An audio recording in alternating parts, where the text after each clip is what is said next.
সদর উপজেলার ঝিকরহাটি গ্রামের মুক্তার শেখের ছেলে বিল্লাল হোসেন। উনি শারীরিক মানসিক দুই দিক থেকেই প্রতিবন্ধী। তার বোন এবং মা তার দেখাশোনা করে এবং অনেকটা অসহায়, কারণ তাদের আর্থিক অবস্থা ভালো না।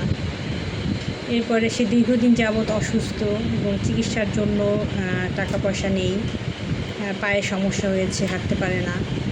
পরবর্তীতে আমরা আফতাবউদ্দিন মিয়া ওয়ার্ল্ড ফাউন্ডেশনের যে প্রতিষ্ঠাতা ইটালি প্রবাসী জনি মিয়া, তার সহযোগিতায় একটা হুইল চেয়ার কিনেছিলাম।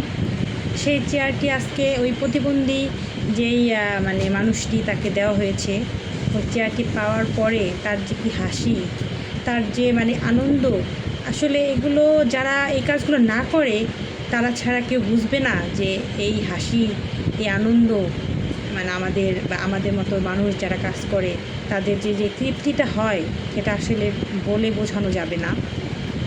তাই আমি বলবো যে আপনারা যে যেখানে আছেন, আপনাদের পেশা, আপনাদের কাজ, এগুলোর পাশাপাশি এই মানুষজনের পাশে দাঁড়ান। যতটুকু সমর্থ আছে একজনের পাশে দাঁড়ান, সে একজনের মুখে হাসি ফোটান যতটুকু পারেন, দেখবেন তাতেই শান্তি আসবে, তাতেই আসলে একটা আলাদা সুখ, আলাদা একটা অনুভূতি।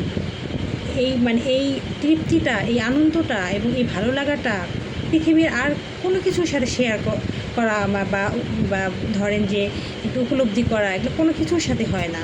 এটা একটা আলাদা আনন্দ, আলাদা শান্তি, আলাদা সুখ। কি খুশি একটা হুইল চেয়ার পেয়ে। প্রতিবন্ধী বিল্লাল হোসেনের মুখের থেকে হাসি যেন যাচ্ছেই না।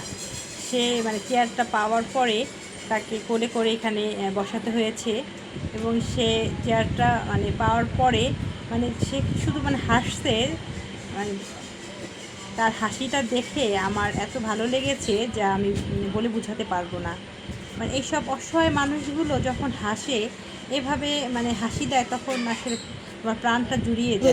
আমার ছেলের জন্য একটা ফুল চেয়ার দিছে, ছেলে চেয়ারটা পাইয়ে অনেক ধন্যবাদ। আপনার এই চেয়ারে বসা খুব আরাম পাইতে আছে আমার ছেলে। এই এরকম করে না, গভীরদের পাশে যেন এরকম থাকেন। আর যেন আমার পোলা সাইজ যাইলে ওজন কিছু দিতে হবে। প্রতিবন্ধী আর পাউডার অপারেশন করা, ও হাতে চলতে পারে না, বুঝলেন। এই জন্য আপনার অনেক ধন্যবাদ। আপনার খুব ভালো, অনেক প্রশংসা আপনার জন্য করলাম।